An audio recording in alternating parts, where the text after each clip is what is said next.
son, where'd you find this? Yo, that's so angry, guys. Nope.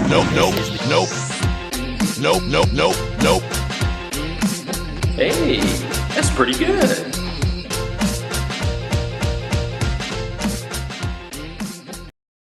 It's so angry, bro. No. Dude, amazing. That's the vibe we want. That's the feeling we want every morning. To be angry? It sounds angry. Yes, it does. But you know what? It's an energizing anger. Fair enough. What's up, everybody? Welcome to DCTV. Good morning. It is September 1st. What the actual fuck, bro? What is going on with 2022 has just been whoop, gone. I haven't felt it at all. And Unbelievable. Labor Day is right around the corner. What the? It's crazy, man. Just absolutely crazy. But it is September 1st. It is 9 a.m. Eastern time, which means you know what time it is. It's time for us to just shoot the shit for a little while, talk some crypto shit. And our lives. Yeah, right, exactly. We were talking about this yesterday, just like decentralizing our lives, not just with cryptocurrency and finance, but just like everything, man.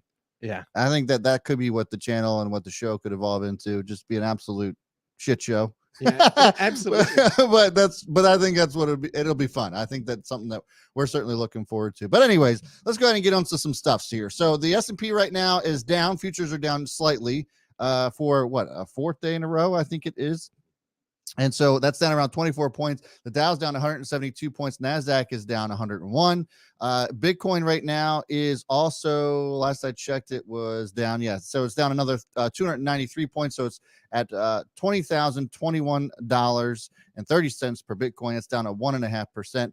So not a great start to the day. It hasn't been a great week, honestly. And a lot of it's derived from the Fed. And we've talked about that here and there for a while. But we got all kinds of other stuff to talk about, and we have a special guest. As you saw in the title, it's going to be about NFTs, and we're going to bring him on after we go over some headline stuff. And I'm super excited about this because if you guys checked out the poll, I had put in here, how much do you know about NFTs? Nobody has said everything, so I appreciate that so far. And nobody has said that they're only for picks, so at least you know something about them. But most of you, all of you so far, have put in that you know jack shit about them, and I'm in that same camp.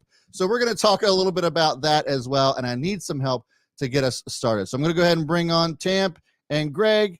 What's up, lady? Decentralize. That's what you need to call it. We need to decentralize. I like that. I like that. That type of guests from all over walks of life coming in here. So it's going to be beautiful. I'm digging it. Yeah. I'm digging it. So what's up? What's going on? Man, I'm excited to talk to Jay Campbell today and his Lines Not Sheet Den, the crew of people that's coming to watch us today, and him. And the way he's monetized NFTs, the application. So we will see a hands-on example of how to do this and what this means for any of you in a business, starting a business, how NFTs can impact your business in a positive way. Yeah. I'm super pumped for that, and can't wait to chat with him and see what he's got to say. But before we get into anything else, obviously, let's go ahead and cover the headlines. And there's quite a few of them. The first one is about the chips and semiconductors. NVIDIA got crushed along with AMD and a lot of the other semiconductors, ASML, Intel, all the chip stocks really kind of took a hit yesterday because of geopolitical reasons. The U.S. government said is telling them to stop selling chips in China and Russia. Just continues to be the narrative, right?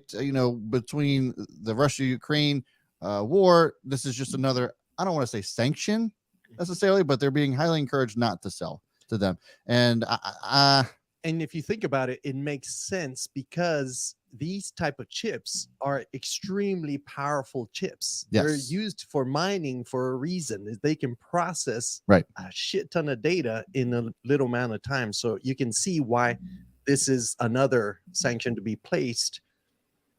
But we need to get into the particulars. This is going to make chips cheaper for the rest of us? No, absolutely not. No, and let's be honest. Yeah, NVIDIA didn't start the war. NVIDIA has nothing to do with with China and Russia and political stuff. Why in the world do they have to take a hit as a company? Come on, this is reach.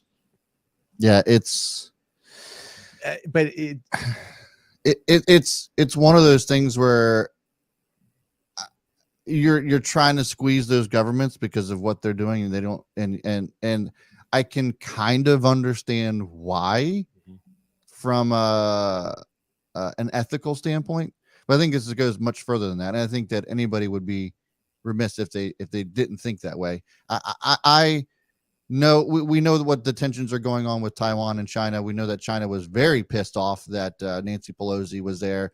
And so I think that this is just something that pushes them a little further. I'm actually concerned that we're gonna continue to piss off China even more so, and that it creates more conflict.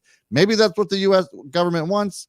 Maybe it's not, but I don't know. They're not doing us any favors to keep us out of some sort of conflict with them, and that's what's kind of I feel like it could lead to. Absolutely. Well, they could have kept Nancy, and I'd have been fine with it. I think it would have triggered more. Hey, what are the chances that she shorted Nvidia?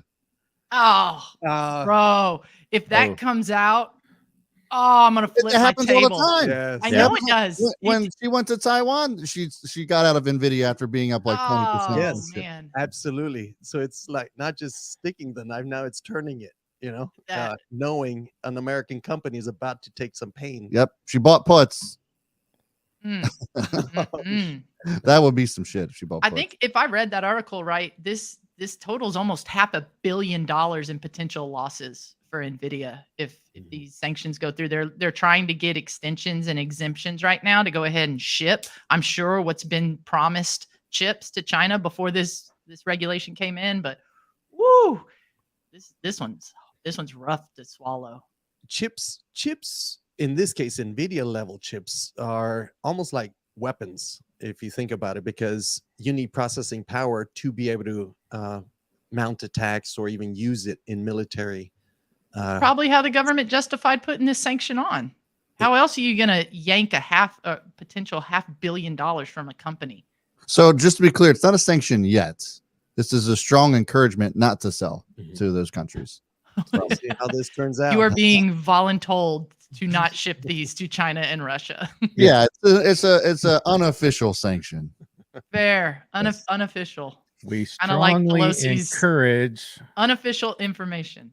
Yeah, exactly. So really interesting headline there from last night. The stock is down right now around 5% after being down 2.5% yesterday. So we'll see what it does after the market opens up. But man, as far as I'm concerned, I know there's a lot of people who are watching right now. I see you, Phil. I see you, Alan. I see you, David. Lord Fenrir and David Perlmutter. I know a lot of my other folks from Own the Chaos are in here, so make sure you go follow me at Own the Chaos as well to get more info on this afternoon. But I still think that NVIDIA is worth investing in. NVIDIA is one of those stocks that you don't trade, you own, in my opinion. So DCA, dollar cost average, is the way to go, despite all this shit. So I know there's a lot of investors in NVIDIA, and so for me, I think it's just stay the course. Don't worry about the here and now. And that's just my own thoughts and opinions on it. Yes, and if you think about it, the metaverse is coming, and quite a few Yes. graphics intensive technologies are about to be deployed. Ethereum is coming off of the NVIDIA graphics in terms of proof of work, so you're going to see a drop in usage in that sense. But you have these new platforms that are going to be graphics cards, hogs. So NVIDIA does have a future. So it's not going anywhere. Exactly. It's not NVIDIA. I think at this can be held up to the same standard as Apple as far as like an investment's concerned. Like to me, it just belongs in a long-term portfolio, and you leave it and you don't do anything with it.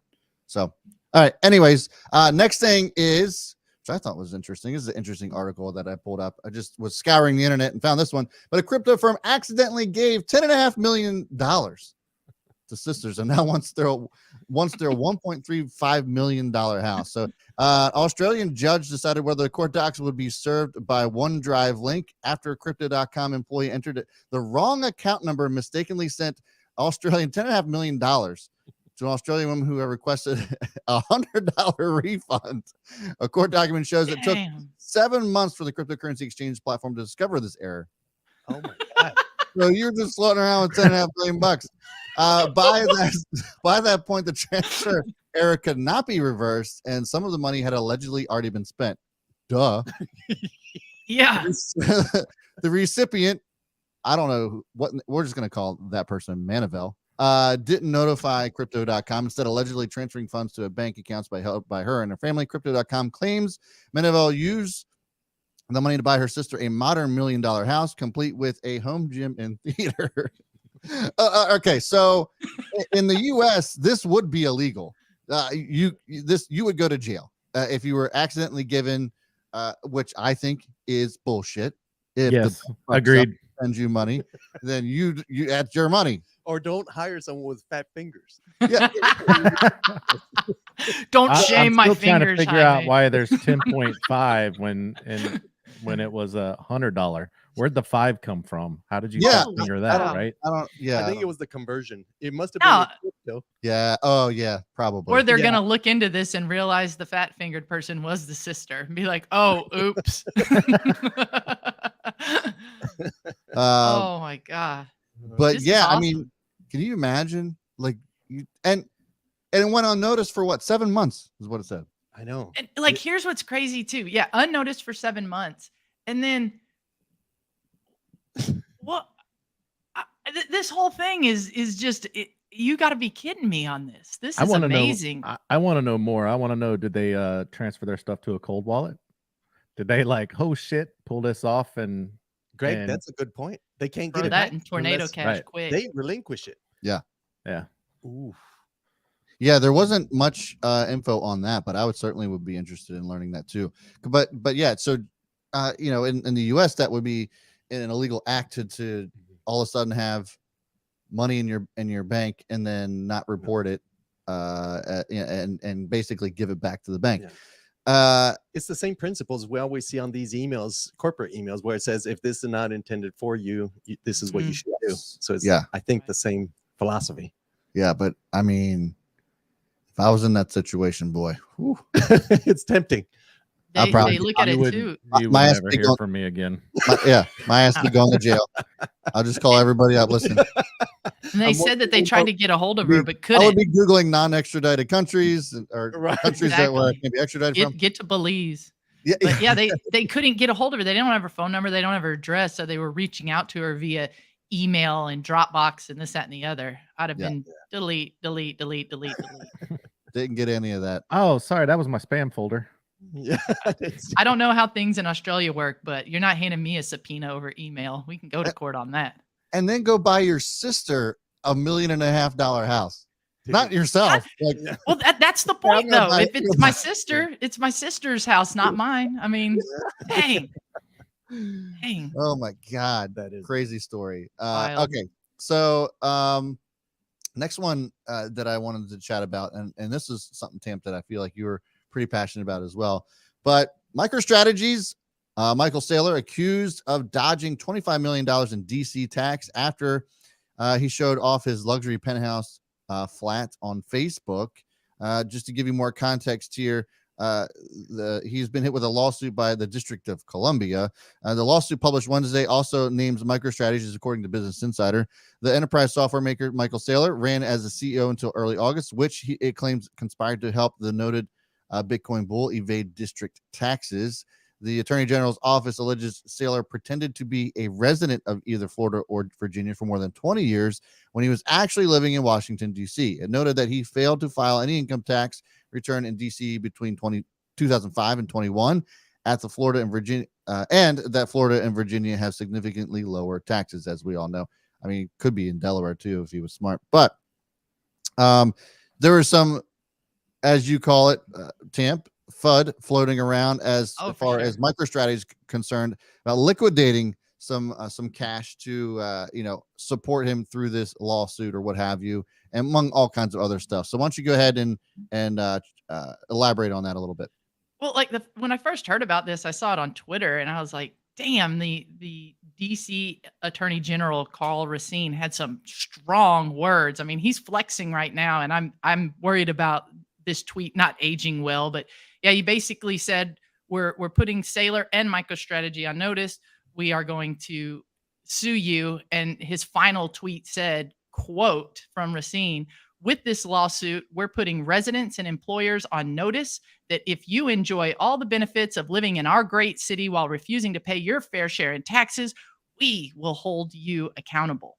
Okay. And of course, according to CoinDesk, Saylor saying, this is not true. I have a house in Miami. I reside in Miami the majority of the year. I look forward to our day in court, which of course he's going to say that. But some of the nuances of this have amazing repercussions if you look at it down the line. So I guess in DC, you have to spend, according to a whistleblower, 189 days out of the calendar year in DC to qualify as a resident. And apparently, Saylor's former chief financial officer said that while he was doing MicroStrategy's taxes, he noticed that Saylor was in DC for more than 189 days. And he said, I cannot misrepresent official documents in taxes, and I must report this under DC's new False Claims Act. And this False Claims Act sounds like it's just a snitch act, right? It just like encourages whistleblowers to report residents to report people who evade DC's tax laws by saying they live in another residence or another area. So it's just a snitch act, right?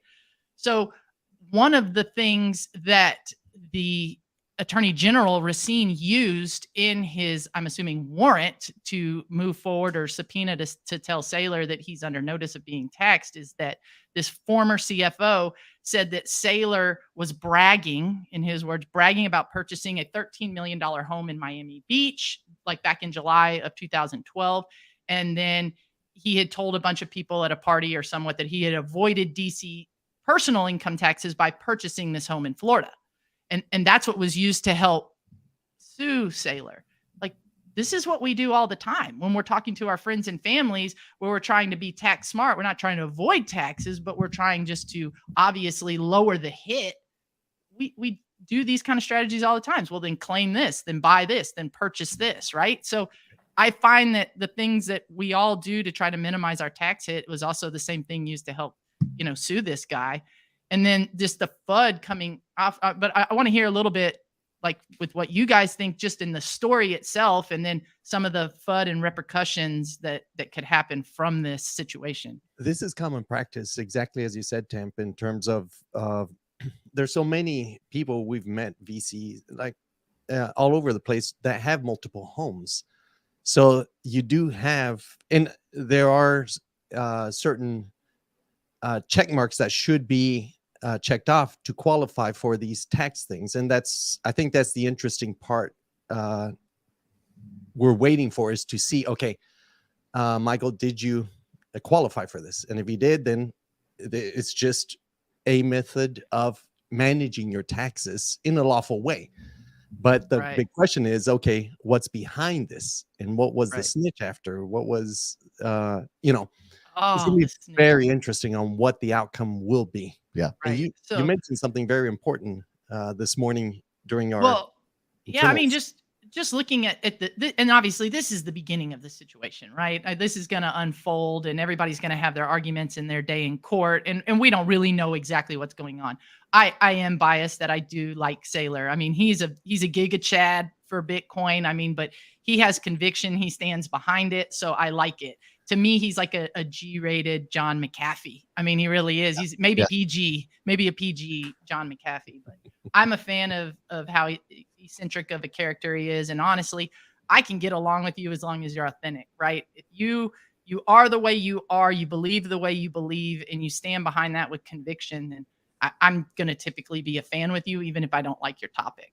So with Saylor, if this goes south, right, there's FUD out there right now saying that Saylor's going to go to jail, MicroStrategy is going to sell all of their Bitcoin, and then Bitcoin is going to remain in a bear market, indefinitely and way worse of a bottom than anybody thinks is already in.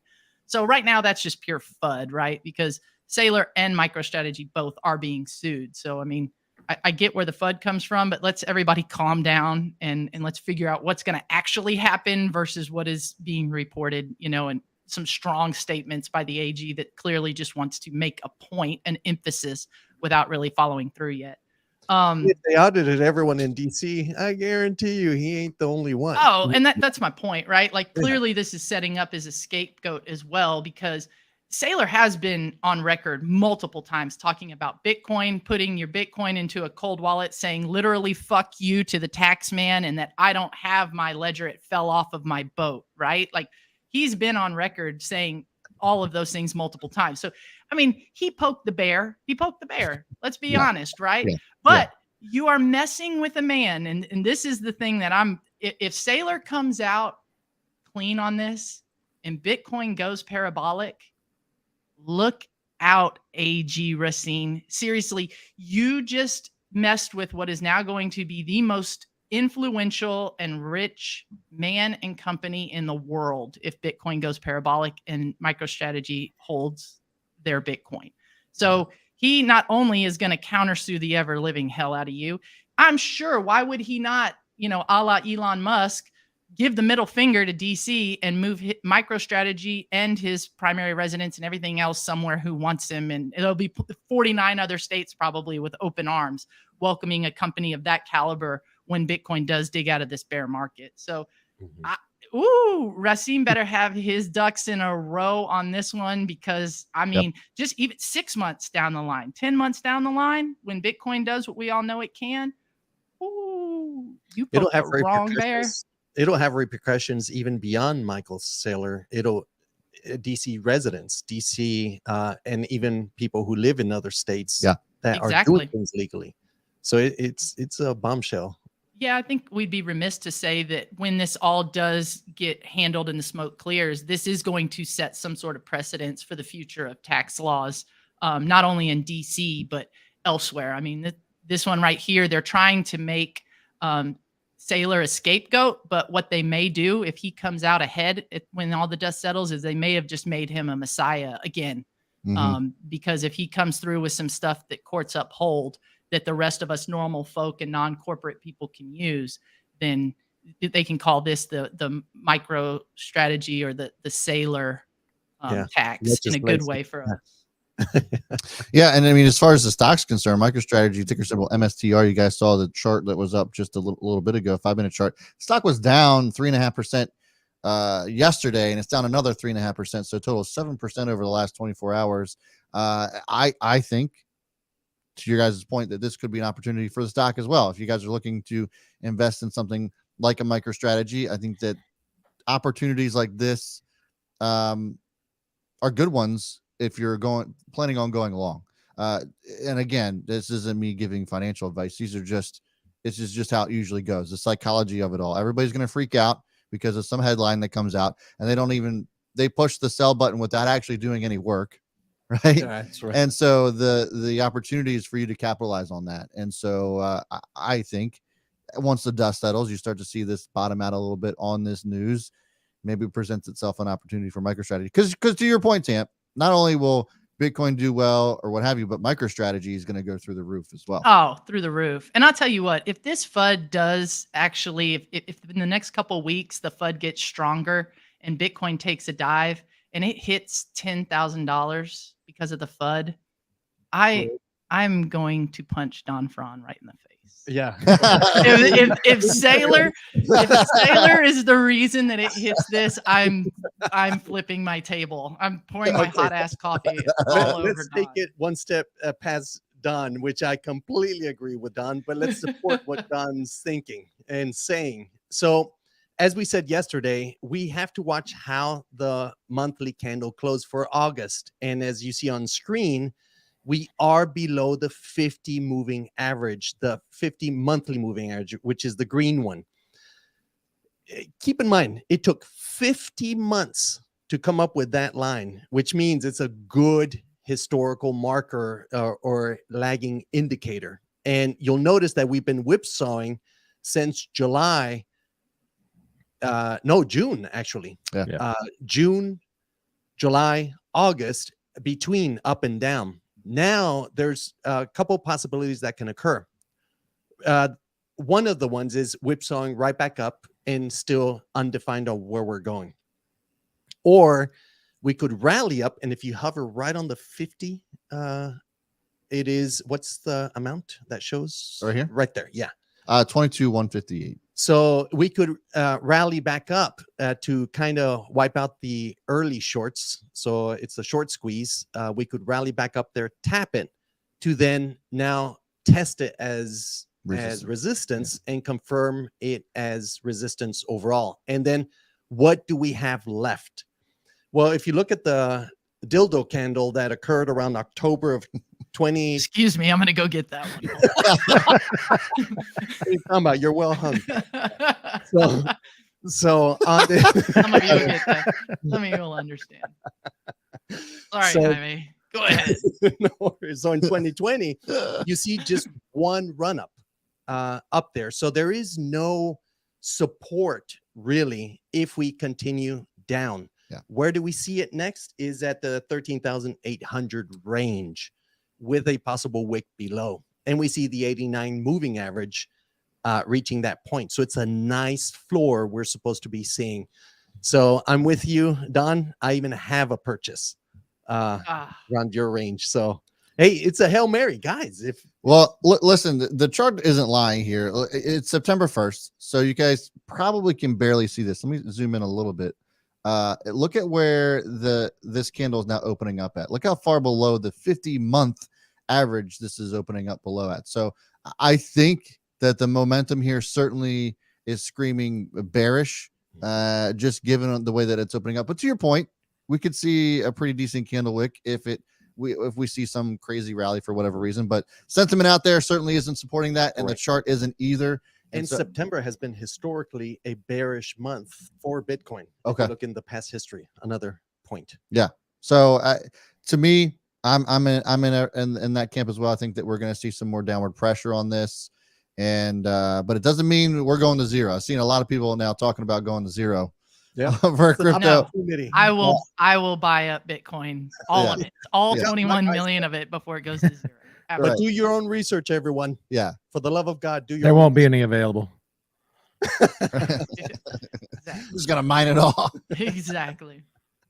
before everybody else can. All right, so good stuff. There's your Bitcoin update and your headlines. I hope you guys like that so far. If you did, hit that goddamn like button.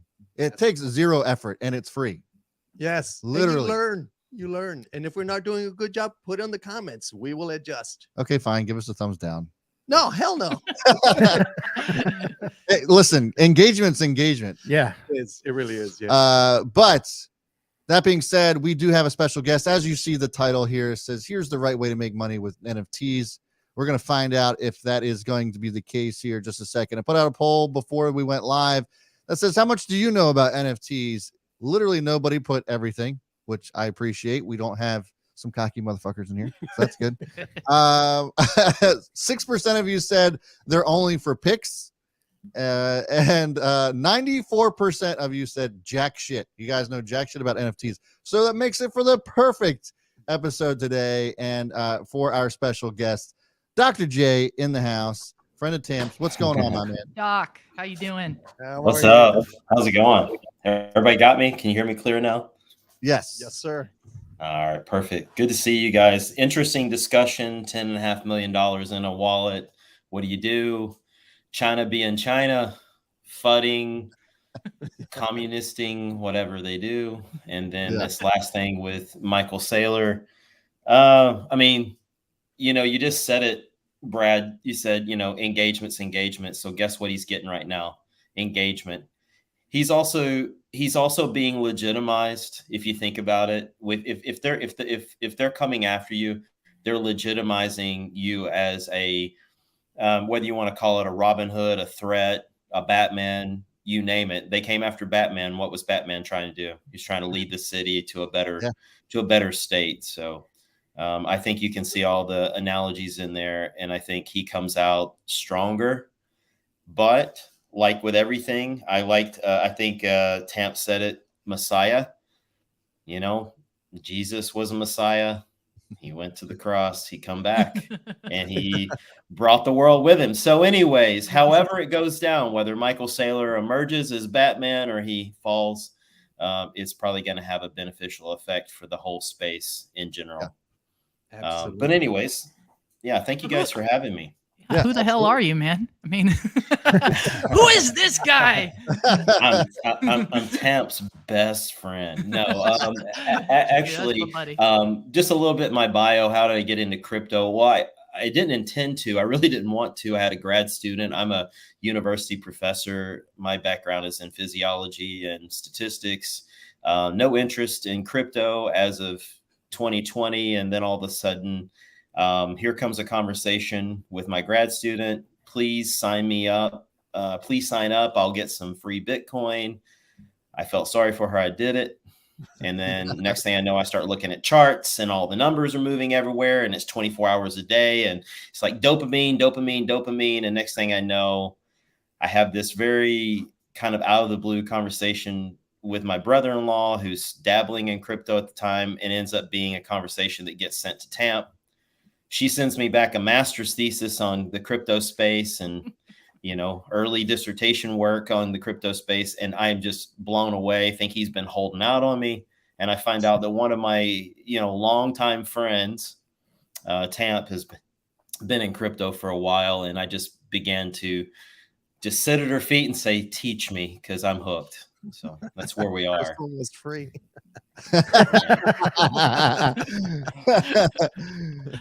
But Absolutely. Tamp put me to work. Tamp put me to work. She got me interested, got me into the right, a good group of people, from around the world, different perspectives, different strategies, and said, start researching. She comes back after 2 weeks hanging in Mexico. And I'm writing my dissertation on crypto because that's what we do. So I love the education research side. Yeah. Bitch, yeah. I got quarantined. I was quarantined in Mexico. I got the COVID while there could be worse places. But but Jay, this is exactly why you came to visit. Also, in the past, for our community to know, you came to Medify because your dissertation and what your research is, and you're a professor. We want to engage you in that way where we can build and educate the entire community globally. So that's what excited me about you when I first met you. And now knowing the entire background is amazing. Great, yeah. So great. Yeah. Go ahead. Sorry. So just on that topic of what you've been getting yourself into. So it's right now, NFTs kind of feels like the internet when it first came about, and people make that analogy with Bitcoin, but I think it's even more so with NFTs. I think that when we start questioning what the hell NFTs are, we're going to look back 20, 30 years from now and be like, remember when we said we had no idea what that was? That whole video with Good Morning America, Brian Gumbel and stuff talking about the internet. It's kind of like where we're at right now. With and Bill Gates trying to explain it. Yeah. And he couldn't pull it off in a clean way. Exactly. So I think that's where we're at. And that's kind of why we brought you on today. So where are you at with NFTs? What are they, just for our audience? And how have you been able to turn this into another source of income for yourself? Well, I didn't, kind of like crypto to start with. I didn't want to get involved with NFTs. I was pretty happy with DeFi and with the layer ones and with kind of Bitcoin and Ethereum and doing my work there. And, but, that's why it's great to be around a group of people who are, outside the box thinkers. And Tamp and I talked about this on end, and we resisted. And then when you start to think about what an NFT is, a non-fungible token, something that can't be divided, you can take ownership in it. The Mona Lisa is the one that Tamp, I think, first threw to me. I threw to her. You can't cut the Mona Lisa up into a bunch of pieces and it retain its value. One person at a time can own it. You can put that into a smart contract, with the technology that we have now, and you can own a certificate that shows you an NFT of the Mona Lisa that gives you privileges. So you can have privileges awarded to you. You can show ownership. It's the new ticket. It's the new thing going forward. Instead of having my, my car's title, I may have in the future a digital NFT that shows ownership of my Mercedes or my Jeep. And that includes me immediately into clubs that when if there's a Jeep club in North Carolina where I live, I can go down to the local dealer, and because I have owned a Jeep previously, maybe that entitles me to a better bargaining or a better rate or a better opportunity with that Jeep. So it can provide membership, it can provide exclusivity, and a lot of people love exclusivity. Right now, that's one of the things that drew me to this Lions Not Sheep NFT for other reasons that I'll go into, but you're in a group of people that share similar values, and the only way to get into some of their events that people really want to go to, whether as someone attending because they believe kind of in the path that Lions Not Sheep is following, or they're a vendor who just wants to capitalize on that group of people who are share those values, then the only way into some of these events is if you hold one of these Lions Not Sheep NFTs that are all digital representations of the values of the company. These are constitutional first people. These are, America, very proud Americans. It is perfectly okay to be proud wherever you're from. But in America, that's something that, we really, a lot of people are passionate about. My father was a veteran. So there's a lot of reasons why I got involved with Lions Not Sheep. But NFTs as a whole, it's because of the expansiveness of what they can be. Your medical records could become and be put into an NFT where you can hold those and carry those wherever you go. I just moved. So now I'm in the process of moving medical records. And even though they're somewhat digitized, the amount of security that you can gain over your personal information when it's interacting with a smart contract and with the blockchain, is far superior to what most people have just in their standard security measures. So I think there's the exclusivity, there's the ownership, and then there's this portability with high level of security that makes me really interested in what NFTs can be. And we haven't even touched the game side of things. Yeah. Yes. And on Yeah, that, there's Jay. Oh, sorry, Tam. But very briefly on the medical records, just so the layperson first encountering NFTs, your medical records would be encrypted into a hash that only you have the keys to open. That's what that portability means. Even though it's living in the blockchain on a public ledger, only you have the keys to decrypt it so the doctor can. So you would come in and kind of like turn the key to let the doctor see those records. They are your records. So that's the mechanism of NFT, non-fungible token. It's a whole record. So it's also like copyright. It's your certificate of copyright of ownership of certain things. So guys, we haven't seen the surface. Crazy. Sorry, Tam. Yeah, the future of NFTs, I think we all get ideas of that, but I heard you say Lions Not Sheep a couple times, and if I remember right, they're an apparel company, right? And kind of a group of like-minded people that I guess show that they're a group through the use of apparel. So why would you buy an NFT through them? And since you have, and tell us that story, what has come of this? Well, when the pandemic started and a lot of things were going on in the country, thank you for bringing that up. It just started in social media. I found, you're looking for different voices. People give you encouragement. And the CEO, the founder of Lions Not Sheep, a man named Sean Whalen, he had been in the UFC at different points. He's been an entrepreneur. And, he was just putting out some things about, values that I shared, and it really drew me to that. So it just started literally as me being interested in representing people who, represent my values. This company, Bryson City Outdoors, is another company. I believe in getting outside. So I try to demonstrate support for people that I believe in. I got connected with Sean just through social media. He has a coaching group. I got involved with his coaching group, the Lion's Den, and, really just wanted to kind of level up my life in other areas. We were doing so many things in the crypto space. I really needed encouragement. So, but the thing with the reason that they dove into the NFT space, just in a nutshell, was they really wanted people that share these values, conservative values, America First values, God, belief in God values, that we would have a voice in this NFT space.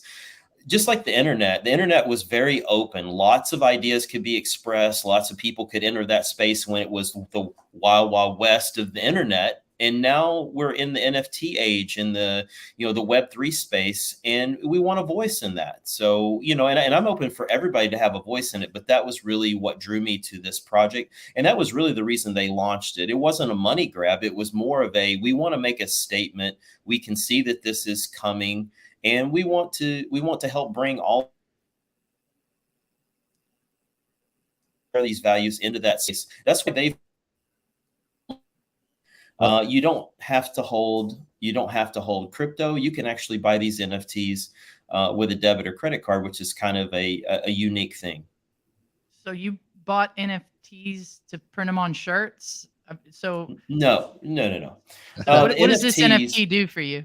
Right. This NFT is, first and foremost, is a ticket into the Free Men's World Fair. The Free Men's World Fair will be basically a music show, auto show, a collection of people from around the world, around the country, vendors, gun show. If you put everything together that a lot of people in America like to participate in and put it all in one place where people can come and express themselves and their freedom. The apparel company started first. It just started with Sean putting Lions Not Sheep on a shirt. Next thing you know, he had people asking him, can I get one of those? And that turned into 200,000 orders in a multi-million-dollar company. Jesus. The company, which I think is unheard of. Yeah. Which I think is unheard of. Yes. Is a brand. Go ahead. No, that's it. You just agreeing. Go. Sorry. Is a brand saying, we have a group of people who share similar values. We want to take all of those people into a space that they may not find for 5, maybe 10 years. But at that point, they're going to be kind of behind this NFT, Web3 crypto space. So really, in my mind, a big part of their jump into the digital space was to bring their members. They were doing it altruistically to help bring people like, you know, I mean, we're already in that space, but I can't tell you, over the months before the launch of this, they have a referral mechanism. I was literally helping explain to people what money was. They didn't even realize what fiat was, like when we use the term fiat. So I was doing a lot of education for people just on how to set up even a crypto account. What is a crypto wallet? What is a hot wallet versus a cold wallet? You know, so we got to do a ton of education, which I think is the most valuable thing right now. There's probably 3,000 people in this group that now have a footprint in the digital space that otherwise would have never had that. So I think that's really exciting for me. That education, Jay, it's so lacking in American schools and homes. I mean, it is, I think, one of the chains that we have to break as a community is that education. Because of the work you did, now there's so much engagement, and it shows how hungry the world is. I mean, it's not just here in the States, all over the world. You see that hunger of taking control of your own value. And that's what crypto and NFT, this whole movement is about. Right. And if I remember right, Lions Not Sheep, the group, the community that you mainly talk about is in Discord, right? They do have a Discord channel. Yeah, the Lions Not Sheep NFT. You know, and that's something that we at Metafy, we understand that we are building too. You know, Jay, you got into it for a group that you're comfortable with and you identify with, which is outstanding. But that also sets the precedent that any group of people that are like-minded and want to come together can get together for whatever reasons you like, but where crypto fits into that. And this is something that Metafy is doing as well, that people who understand that crypto is the future, but how can I get into it? Come to our Discord, right? Dr. J is in that Discord, and he's done a lot of educating for his own Discord communities, but you can ask him questions in our Discord, be it about NFTs specifically, beginning crypto, anything. You can ask all of the Metafy team anything you want, right? And we can bring this together with Metafy in a lot of similar ways that Lions Not Sheep has already executed. So what For sure. I just want to reiterate that. Go ahead, Greg. I was just going to add on to that the education piece and growing the community is the core foundation block of Metafy. That is our entire purpose, because we cannot help enable prosperity for all without providing the education and everything needed to go behind that.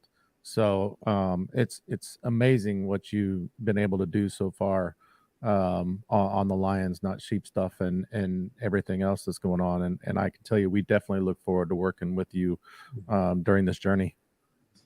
Absolutely. And I just want to say, those of you who are out there listening right now, just as somebody who was immediately invited on campus, Jaime and the guys welcomed me in, Tamp gave me a tour. They really are dedicated, not just to the education or to, getting people in the crypto space. They're also interested in showing people how the crypto space can interact in their own businesses, in their communities, to improve the well-being and the lifestyles of individuals. There's so many opportunities for this, and I think that's why MetaFi, Lions Not Sheep, anybody else who's operating this space, especially, can form these partnerships and actually bring a whole new wave of individuals who wouldn't maybe have access to this way ahead of the curve. We talk about early adoption versus kind of the middle of the pack versus late adoption. We're really, in some ways, capable of shifting that curve a little bit more to the early adoption, which is going to help people in the long run. I mean, you think about the person who's going to have to interact. It's the same thing as when we moved from a cash system to a check and credit card system. A lot of people had only ever operated in cash, and now they're having to try to understand digital payments and contactless payments, and the frustration and the stress. So I think, being an educational, entity, as well as an innovative entity like MetaFi and Lions Not Sheep, I think we're really doing something great for the space that's very altruistic. Great service. Yeah, great It service. really is. And it's decentralized if you think about it. Each one of these organizations, like Lions and Sheep, Not Sheep, MetaFi, all of these organizations are in a decentralized fashion focused on helping the entire crypto community and the ones that aren't in crypto. Peter even spoke to us as a group in terms of where we're headed and why our focus is on the green beans coming in. Right now, like everything is stock market or finance, a lot of interest is lost, but this is the time that should be focused on finance, trading, Bitcoin, crypto. So our focus is going to be building the material for, and of course, like it happens, which shouldn't happen, but it does. People are not going to be interested again in Bitcoin or finance or fiat or this type of knowledge until the next bull run, meaning they're going to miss this bottom that we're about to see. So it's so important to everyone get engaged. We're going to post, we already posted on the chat, our link to Discord, or you go to our website, themetafi.co, and you can see the link, but we will also drop Lions Not Sheep Discord link into our chat, and also the description of the video for future reference. Sure. Sounds good. Before we run out of time, Jay, I really want you to explain. So you bought, after finding a community that you engage with and you like, they came out with an NFT that, like you said, gave you access, gives you mainly the access to the big event you guys are going to have. But you generate right now some passive income off of these NFTs. How many did you buy, and how are you making money right now just holding these NFTs from an apparel company that is going to get you into a in real life event in the future? Right. Well, one of the things that they, when they did is they joined up with some other groups who had successful launches and had successful kind of reward mechanisms. They really wanted this to be something that when people jumped in, they benefited financially as well as, lifestyle and things along those lines. So one of the features, and it did drive me to do a lot of education, was a referral mechanism. So I actually receive out of a pool, a 40% pool, I receive for everyone who used my referral code when they were going to purchase their NFTs and getting verified for the whitelist that we had. I get a piece of a reflection pool for everyone who signed up, and it's at 3 tiers. So at the first tier level, it's 40% of whatever reflection those individuals get. I get a piece of that. And then at the next level, at the second level, I get 15%. And then at the third level, I get 10%. So 3 levels down, the company is making a commitment to people who want to, help other people get into this space. And I really I'm going to pause you right there just real quick, because I want to make sure that our audience understands this. Yep. You found a group that you identify with. You supported that group by buying an NFT, which, as you called it, is a ticket for an in real life event later. And now, because you're coaching people up and talking to people on Discord, educating them about cryptocurrency, you're not getting paid dollars. You then say, hey, if you want to say thank you to me for teaching you about crypto and introducing you into this space, then just simply use my referral code when you also go down your own journey of buying NFT and supporting the groups that you are associated with. Right. I'm handing off value and receiving value in something that I want value in, which is to, an appreciable asset. In my so it's mind, not scamming at all. It's a transaction. No. So amazing. It's go ahead. I just wanted to make that clear, but go ahead. No, it's wonderful. And, and people know that you're going to win if they win. And so everybody's excited about winning together, and everybody. Yeah.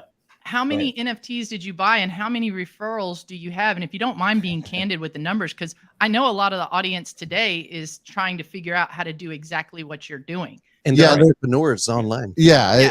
I think I think the big question is just, show me the money. How much? So, how much are you making off this shit? Right. So talk to us. Right. Well, I was fortunate enough to have, other crypto that I felt pretty good about. I traded that in and bought 4 of the NFTs right off the bat and got involved. And that was what I had budgeted for my NFT. And I gave all of it, everybody has to compete for my money, and so this project was hands down the one that got me the most excited, even if I wasn't a member of, and there was a lot of people who bought this NFT who have no association with Lions Not Sheep. They just found out about the project because of some similar projects that the company worked with and said that value proposition sounds awesome to me. They moved some, ETH into the pile, walked away their NFTs and started collecting. So I can be candid. I bought 4. I have 76 NFTs in reflections or referrals underneath me. So I have a lot of drivers of income, and all of those people have people under them, because one of the things that I did when I did have people sign up, or people signed up, in respect for me helping them, as I said, now take your referral code and give that to anyone you help. Go out and do the same thing that I did with you, because you've got the blueprint now. You've got the steps. You know how to do this. Share that with someone else. Become an expert. How is this not a pyramid scheme? It sounds like a pyramid scheme. We already said it's not a scam, obviously, because you're giving information to people, you're educating people, and in return, they say thank you. They'll buy their own NFTs under you. But now it sounds like a pyramid scheme. So how is it not pyramid?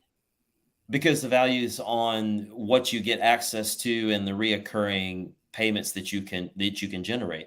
The biggest thing to me, if there was none of this other stuff, if there was no reflections, if there was no referral, if there was no profit sharing by the company, I would still want these NFTs because I believe the brand Lions Not Sheep. I bet on that brand. I bet on the CEO, Sean Whalen, and his values, and the ones that I share with him, that this company is going to go from a multi-million-dollar company to a multi-billion-dollar company. They're not going to be an apparel company. They're going to be a lifestyle company. And as that grows, I believe the value of these NFTs, this first run of NFTs, is going to grow with it. So I'm betting on the man, I'm betting on the community, I'm betting on the company. So just value appreciation, that was my first draw. The second draw was the exclusivity, the opportunity to engage in these events, these global events that will be happening here on American soil that I get to go and support. If just those 2 things were the value proposition, I would be in. The fact that we get this referral opportunity, that they're going to share the profits with people that support them and help get other people that have never had any access or never maybe in intention of getting in the digital space into that space, so that we can have that voice that we're talking about. It's a full circle kind of thing for me.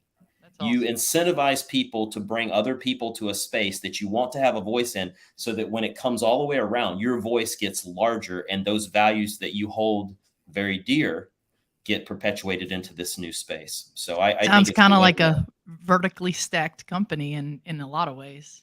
It's getting there. Now it's a way Right. to monetize the network effect, is the way I see Yep. it. And Yes. Right. the idea is the mechanism I see is where everybody, the support comes in and it flows through the entire membership Right. group in there. So it's not Right. like, okay, I'm using the new money to come in to pay off the previous one, the typical Ponzi scheme. This is more of a way to support the entire organization Right. without relying on it as income. No, their mission is America first. And this is a way to really get engaged, both in terms of value and actions. Awesome. Well, I think they've got a great mantra for anyone, America first or whatever, is you're either going to be led in your life or you're going to lead. And we all need to be leading our lives, and whatever our values are, we need to be leading in those values. So I like the message of you're either going to lead or you're going to be led. And I like the idea of very and action oriented. So I think that's part of the reason why this project keeps getting me excited. I still do a lot of education, even in our private coaching group. And these are people that are already in the project. So I'm continuing to educate them beyond, they can't offer me any additional reflections or referrals. I'm doing it because I believe that everyone should have a footprint in this NFT space. Everyone needs to realize this is not just pixelated pictures that you hang on the wall and say, hey, I own that. It's a space where it's got huge utility. And you will one day, I believe this very clearly, you one day will smart contract your home into an NFT, and you will literally exchange that with someone on your terms with no middle individuals involved. The smart contract will handle that. Yeah. Nice. What's that? Nice. You're literally again, putting the deed, you're NFTing Yep. the deed of your home. Yep. Now Right. you have full control of that asset. I Full thought this control. was I thought this was an interesting comment from Don. It says the problem is the initial pyramid scheme reaction. The world has trained us to run from those, and I 100% agree with that. My question, I guess, would be, how do we change that narrative? Like, how do we explain the difference between the pyramid schemes, like the Mary Kays and Tupperwares of the world?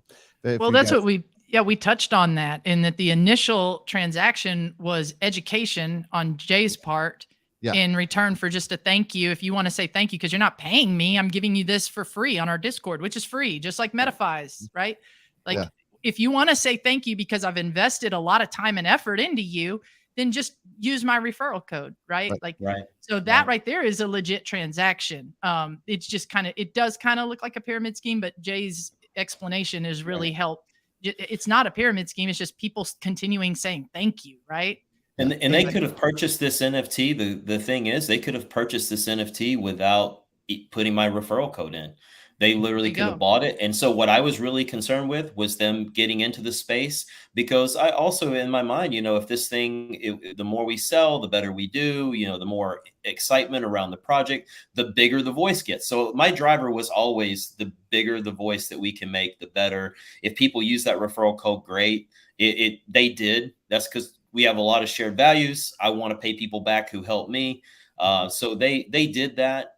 They could have put another code in. They could have put their friend's code in. They could have done whatever they want to do, but they chose to do that. And that set in motion an opportunity for me to be paid back for my time and what I shared with them in education. I love that idea. I would have done it for free. Great point. And if people, so that's where I think it departs. And also I think with the quote unquote pyramid schemes, there's always identifiable takers and givers. Yeah. And the only way that you can get access to be a taker is if you pay the due to the previous taker. And that's not what this was. This was, great point. I want to help you get in here. And if you want to give me a little bump back, then so be it. And that has, people really responded to that. And this mechanism exists in club memberships, or, it already exists. It's just a way to do it on the blockchain. Yeah. Thank you so much for coming and explaining this, and clearing up some FUD and some misnomers. This is great. And this is not the last time we'll see you, Jay. Yeah. Well, let me just say real quick, what you guys are doing, you're doing the exact same thing. You're educating, you're bringing people into the space. You're doing a ton of research for them on their behalf. So anyways, wonderful. Thank you guys. Yeah, thank you. Absolutely. And thank you, Dr. J, for coming on. This is an amazing conversation, and I can't wait to have you back on. I know that we will, and this has been a great show. I mean, the shows here, we just started 2 weeks ago. They just keep getting better and better. So we certainly appreciate you bringing the extra flair that we needed today, and educating our folks on NFTs, because I mean, this is so new, so brand new, and everybody watching for the most part literally had no idea what they're doing when it comes to NFTs. So I certainly appreciate you bringing it to the forefront for us this morning. Right on. Thank you, guys. Smash that like button. Where else can they find you besides your website over there at Lines Not Cheap? Best place Instagram, Dr. J.A. Campbell. Camp and Bell put together. Dr. J.A. Campbell. You can reach me and there. on our Metafy Discord. Yeah, our Metafy absolutely, Discord. Metafy. He's hanging out in there as well. He's Yep. Dr. J Yep. in our Metafy Discord. Perfect. Yep, come find me. Right. Awesome. Guys, thanks so much for tuning in. We certainly appreciate it. We'll be back tomorrow at 9 a.m. Eastern time to go over this, not over this, but to just do it all over again. And we really appreciate it. So make sure you hit that subscribe button, hit that notification bell, and hit that thumbs up on your way out the door. And we'll see you tomorrow. Have a great Thursday.